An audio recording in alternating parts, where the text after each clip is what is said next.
Yeah. What's poppin', gang? Hope y'all got it. The smoke group play, so let's get into it. So I told y'all we gonna pick back up with this St. Louis murder capital gang war in America.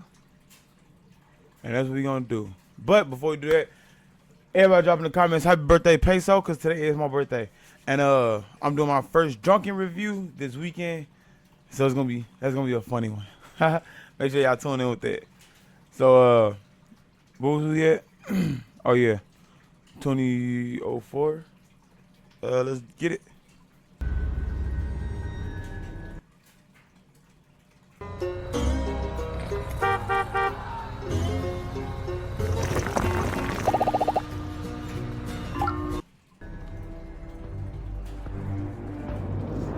St. Louis locals usually split the city into several sections, with two of the main sections being North County and this is the city? Yeah. Yeah. I get it.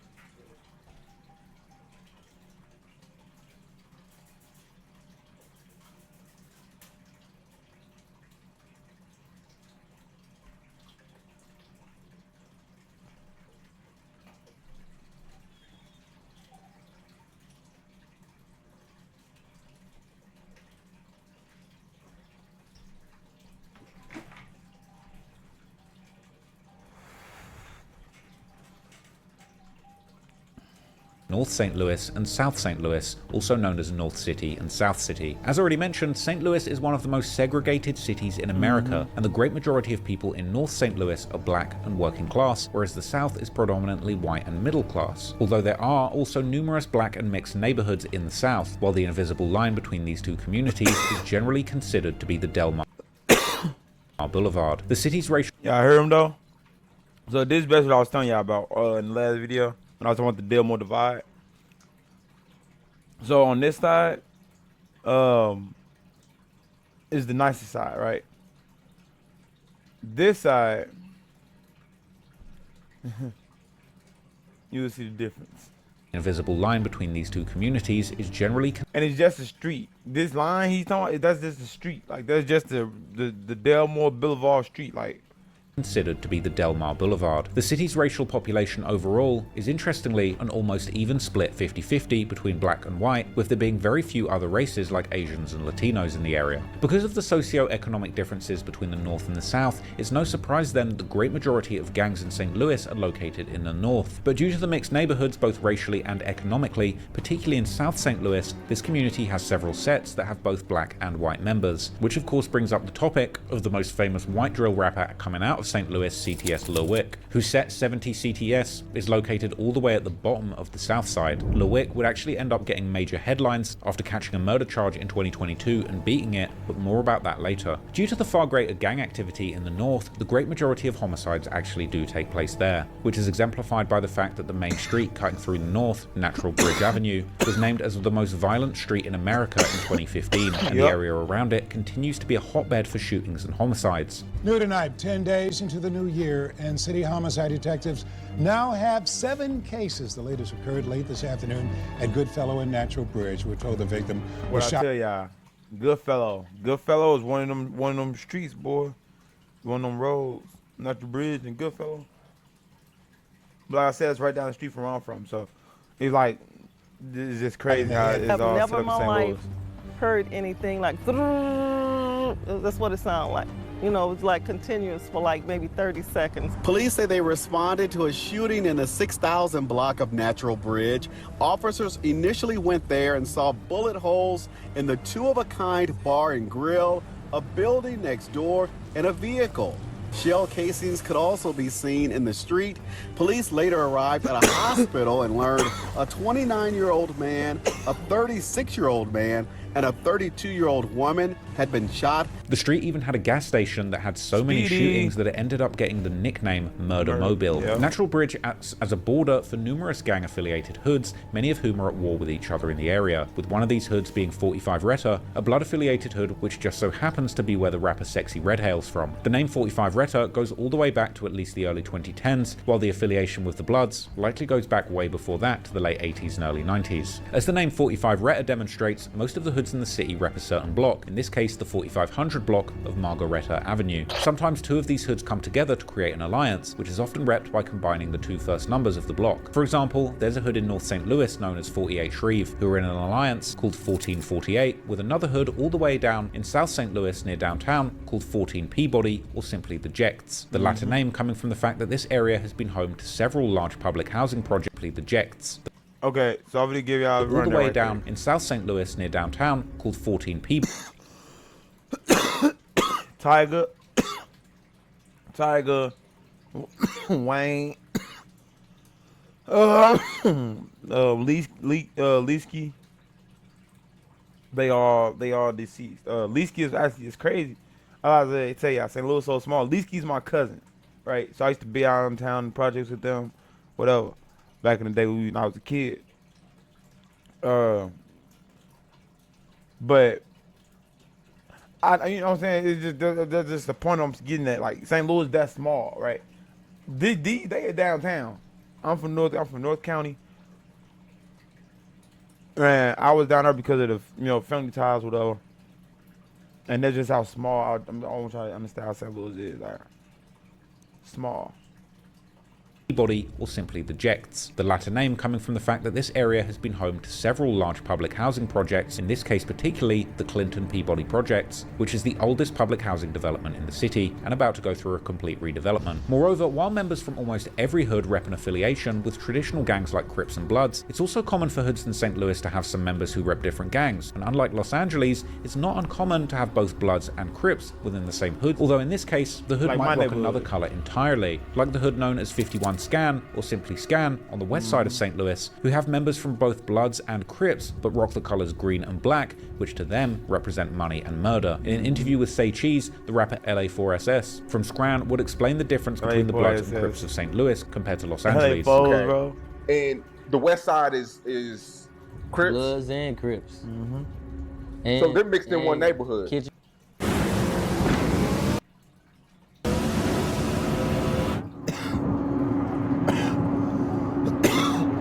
Crips, 6 Deuce Crips, 8 Trey Crips, it's 9 Trey Bloods, 9 Deuce Bloods.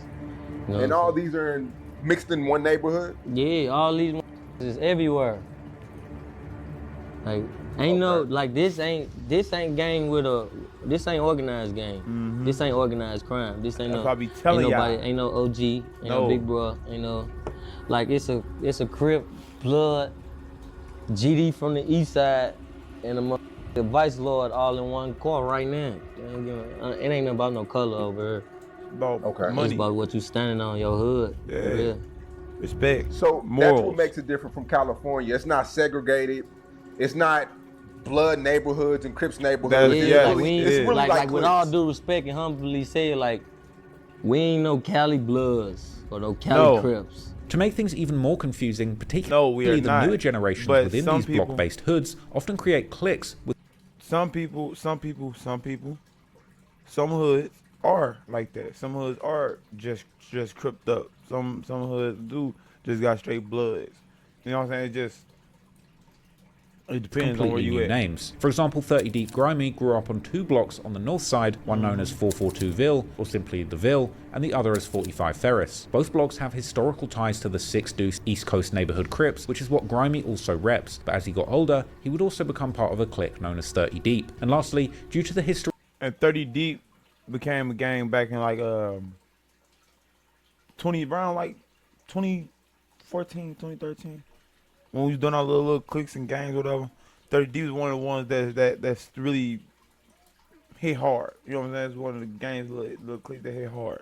Of how the Chicago gangs like the GDs or Vice Lords first arrived in St. Louis, these affiliations remain the strongest within the Illinois side of East St. Louis, while St. Louis the city is overwhelmingly Bloods and Crips. In fact, despite East St. Louis being just across the river, due to it residing in a completely different state, Illinois, many in St. Louis do not even consider East St. Louis to be part of the city in any way, as voiced by 30 Deep Grimy on social media. Say it like this: all you East Side Shine Cotton comments and shit, bro.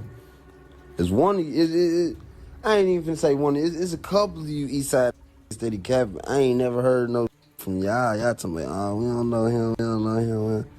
Cause y'all's from Illinois, not St. Louis, Missouri. Oh, my Stop God. saying the East Side of St. Louis. So now that we know a little bit more about the Y'all 618, we 314. 618, 314. 618, 314. 314, 618. Get it? Got it. Good. current gangs of St. Louis, man. let's take a closer look at the city's Why overall never see drill that music live? scene, which has made some of the most feared gangsters from these hoods into national celebrities. St. Louis for long has been a city with deep history in music, playing a key role in the early development of blues and jazz, and its thriving music scene has been home to world-renowned artists like Miles Davis, Chuck Berry, and Tina Turner. But today, we're more interested in the music giving a voice to the gangsters, waging war for survival and hustling to get by in the streets. St. Louis has a thriving drill music scene that began to develop soon after the original Chicago drill scene went global in the early 2010s, but it wasn't until the late 2010s that St. Louis drill truly found its own voice and came into its own, getting the local name High Speed Music due to sometimes having fast beats and flows, but also because the lyrics often mirrored the city's street culture, where members of local gangs had no fear of getting into frequent high-speed chases with police. In St. Louis, y'all don't call it drill music, y'all call it high-speed music? Drill music, high speed, yeah, it's more of a high speed music, real. Yeah, I've been saying. More of a high speed, fast tempo. Yeah, we call it high speed music, yeah, for what they talking about, but also because we make that music. See, they call it drill music because they make that music that you can go drill to. We make that music you can go slide, and opposing behind you, you finna turn the music up, and you finna do your thing behind the wheel. You know what I'm saying? You finna do your thing. You finna get on that wheel and do your thing, gang. You finna eat break. You know what I'm saying? Listening to this, and then you eat break at the same time. But the song say eat break. Oh, yeah, I snap. You know what I'm saying? You gonna be feeling like that. Like it's just that's the type of music we give out. Yeah. Okay, and that's what you feel like you started. Yeah, I started high speed, man. I was the first person talking about a high speed in St. Louis, period. Yeah, because high speeds are real big in St. Louis. Yeah, people get high speeds every day. Like, it ain't nothing normal. It's normal here. And of course, given the city's reputation as the country's murder capital, it's no surprise then that the music coming out of St. Louis is incredibly violent and disrespectful. Within a few years after the original Chicago drill became popular, several rappers from St. Louis began taking influence from the genre, such as a rap group known as 3 Problems, made up of 3 members known as Lil Tay, Swag Huncho, and Relly Rel, together with other rappers like LA Fours, just to name a few. The history of the St. Louis scene also can't be discussed without mentioning the AMR, or Ammunition Money Respect Clique, who were some of the earliest pioneers and included rappers like AMR Freak and AMR D Huncho, with Freak even shooting music videos as early as 2015 with the Chicago cameraman Aze Production, and getting features from the biggest Chicago rappers like Lil Durk. AMR D Huncho's most popular song Snapped from 2021 has almost 2 million views on YouTube, but that same year he would be shot an insane 16 times, fortunately and then surviving the attempt on his life due to the bullets hitting him mostly in his arms and legs. Then you've got Jizzle Bucks, formerly known as Jizzle Bands, is another early pioneer of the St. Louis drill scene. He would later drop a popular remix to King Von's Crazy Story in 2019, and would even end up getting a feature from King Von the very same year. Later rappers like 2 Bucks, also known as Big Bucks Von, would help to pioneer high-speed music, even dropping a popular song titled The High Speed Anthem in 2018. See, you ain't do all your research. No, they call them 2 Bucks because it's 2 of them. And the other one basically fell off after he went to jail, got out, tried to get back on there, got popped, ended up on somebody's doorbell, ring camera, and was like, please help me, please, help me, please. They shooting at me, they shot me. So yeah, he kind of like lost his stripes after that a little bit. While there were also numerous other artists who have been dropping music since the late 2010s and are still doing significant numbers, such as the Monster Gang clique with guys like Monster Gang Jose and Rayster, and of course there's also 30 Deep Grimy, who would gain the most national attention in the scene during the late 2010s, becoming known not just for his raps, but also his wild gold grill grin, which made him resemble a villain. Right now at US Cellular, you can get 4 free phones plus 4 lines for $90. Grimy look we're grimy. tired of Like, having that's the Villain like perfect Jared name. Leto's Joker from the Suicide Squad movie. But like other cities with respectable drill scenes, there's a whole subreddit all about it called r/St. Louis Drill, which is dedicated to covering the city's intertwined music and gang culture today in 2025, having over 17,000 members, with members of the sub regularly posting about the latest murders, arrests, diss songs, and making lists of the most— Like, why y'all doing all of that? That's weird. That's weird. Why? Like, why y'all that obsessed with another city that y'all know when, and if y'all from the city giving the information like that, why y'all doing that? That's weird. Like, why are you just giving out? Why are you just giving out the information? For buzzing fame? artists to emerge from the drill scene. According to the subreddit, the currently top-ranked STL drill rapper is Mo P, who reps 1448. Still a very young and up-and-comer, he's been getting a lot of attention in the scene, even getting shout-outs from the city's biggest rapper in recent years, Sexy Red, who would be seen on her social media listening to his music. Arguably the other biggest name buzzing in the streets of the new generation of STL drill rappers is C4 Murder from Murderside, whose biggest music video for the song Some Light has over 1 million views. Over the course of this video, we're going to go from hood to hood, block to block, breaking down the most important drill rappers and feuds from each neighborhood. And the best place to start is the one who stands above the rest, 30 Deep Grimy, arguably the most influential artist to ever come out of the St. Louis drill scene. A heavy crown that unfortunately came with a lot of You gotta give it to him, gang. You gotta give him his flowers, gang. You gotta give him his flowers. He is definitely at the top with that drill rapper shit. And it ain't just because of that one song. It wasn't one song. It was all his songs. Like almost every song. Unwanted extra. And he's very subliminal about it. So like, he's direct but subliminal. He ain't saying too much, but he's saying enough that the people he's talking to, they feel it.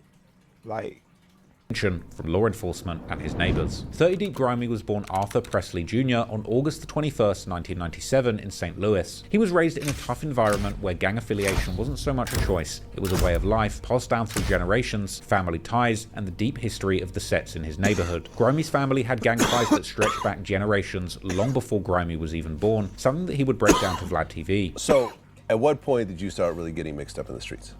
I feel like birth. I don't remember my age. I had to be a kid. Like, it was all around me. It was in my household. In the neighborhood. His mum, dad, grandma, and grandfather were all allegedly members of the Six Deuce Crips, with his grandparents actually helping to establish the gang in St. Louis. But unlike their Los Angeles counterparts who wore traditional blue, the Six Deuces carved out their own identity by rocking blue and orange. While Grimy's parents would eventually leave the gang life behind, the streets had already claimed the next generation, and through his family connections, Grimy would become affiliated with 2 Six Deuce hoods, both located in the north side of the city, including the 442 Ville, aka the Ville, who claim an area in the historical black neighborhood of North St. Louis known by the same name, as well as a hood known as 45 Ferris, located in the northwest on the border of St. Louis County. Growing up in these hoods, it didn't take long for the violent side of that lifestyle to find him. Grimy would his fate. Growing as well as a hood known as 45 Ferris, located in the neighborhood of North St. Louis, known by the same name, as well as a hood known as nigga. You see how little you see the Ville, you see how little that is? Yeah, Ferris little, but that's the neighborhood. I think that's that one way neighborhood. But the Ville, nigga, go ahead go on the Ville. 45 Ferris, located in the northwest on the border of St. Louis County. Growing up in these hoods, it didn't take long for the violent side of that lifestyle to find him. Grimy would witness his first murder at just 7 years old, as he would later explain to Vlad. This moment flipped a switch that would never turn off. Do you remember how old you were when something violent happened? And y'all might call that fear not going to the Ville, but that's smart because I don't know nobody there.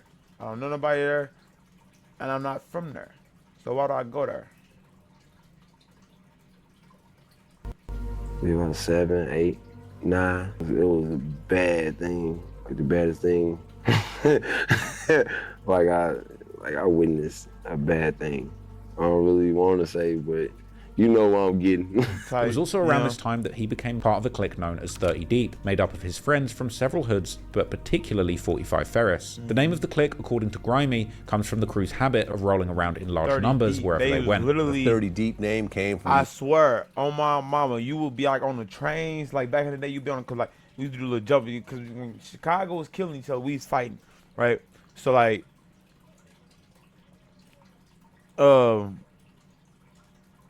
just say you on the train, right? You could be on a train.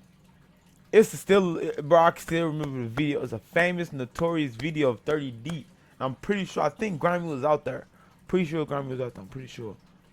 Because they kept saying something about Arthur. I remember that. They said something about Arthur in the video and Grimy. But I think he was out there. Man, got it cracking. It was like 30 of them. Literally, like, they at the train station. Like, you could be on a train on a regular day and see them in the mall, wherever, in the car. There's 30 of them, like, every day. Like, it's literally 30 niggas all together every day. Like, they was always together. Like, they was cheating. Like, they was cheating, bro. Like, they got the glitch. I remember that. Because you had F&G, F&F, 30 Deep, YNR, YPG, DPG. It was a lot of it. A lot of us. You would just roll around 30 deep? Yeah, going to the skating ring when we was kids. We used to go to the skating ring about 30, 40, 50 deep. 30 Deep also included Grimy's friend NWMC Murder, NWM standing for N-words with money or N-words with murders, depending on who's asking. The two would later become inseparable, collaborating on music and appearing in interviews together as they both built their careers in music. I'm in here with 30 Deep Grimy and NWMC Murder. Yeah. You guys are both examples of how rap names are getting kind of complicated these days. In a city where every block seems to be beefing with each other, 30 Deep would end up having more than their fair share of ops, as they eventually became embroiled in numerous ongoing conflicts with other hoods and cliques across the city, such as 57 Floy, aka Floy Mob, and the 6000 LAC side, aka the Lucille Ave Crips, who were both part of a larger alliance in St. Louis's 6th Police District, also known as the Six. 62 Stillwell is another. Wait, if you were locked up in Illinois juvie at Cook County, the Audi home, or anywhere else in the system, this is the money glitch that's getting formed. Another set located just across the street from 45 Ferris on the other side of Natural Bridge Avenue. They're also beefing with the 8, aka the Cochrane Mob, named after the 8th Street and the former Cochrane Gardens projects, located near downtown. They've also got beef with 14 Peabody, aka 14 Jects, also known as Brick City, located in the Clinton Peabody projects on the south side near downtown St. Louis. They've got issues with the O, aka the Ops, located on the north side of downtown, who got their name from the former O Fallen Place apartments that have now been replaced with new buildings, as well as several other hoods, as well as 5053, aka G Street, located in the Mark Twain neighborhood in North St. Louis, and 39 Strip, aka the Strip, on the south side. Now, as you'll learn in this story, the conflicts in St. Louis are incredibly complicated, with fractured hoods and many small gangs all at war with each other with overlapping alliances. As one Redditor would point out, despite their relatively small size, the Six Deuce Crips had become one of the most hated gangs in St. Louis at this point, even getting the nickname the Dookies as a reference to the number 2. Grimy would become a recognizable sight in the streets of St. Louis from early on,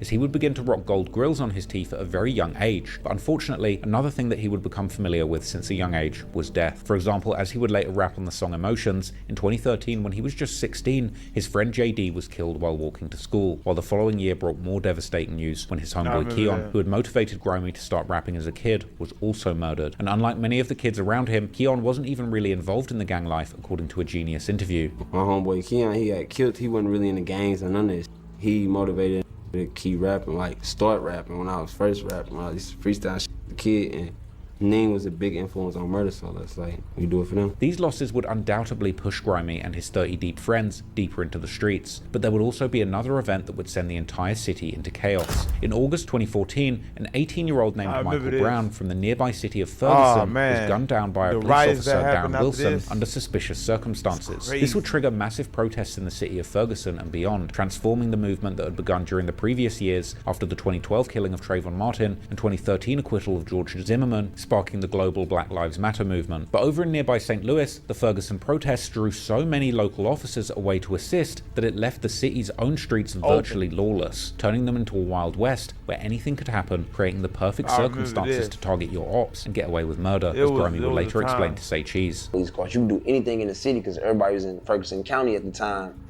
fucking it up. So you can go downtown and kill your enemy, go kill your enemy on the west side. Police ain't coming because all the police is in Ferguson. You can straight rob everything in the city right now or kill anybody you want to kill because Everybody was in Ferguson at the time. Growing up in the streets, getting locked up would also be a regular occurrence, as Grimy would end up spending some time in St. Louis's former medium security institution, aka the Workhouse, when he was just 17. However, there were also more positive developments in his life, as Grimy and his friends would begin to take music more seriously, beginning to release songs and music videos under the 30 Deep moniker, with Grimy, who was known on his block as Little Arthur or LA, would begin dropping music under the name Grimy Deuce around the mid-2010s. But unfortunately, he would keep getting in trouble with the law around this time, next getting a UUW, or unlawful use of a weapon, charge for allegedly shooting out of a vehicle. But while Grimy would go back to prison, his friends would keep the crew's name alive in music.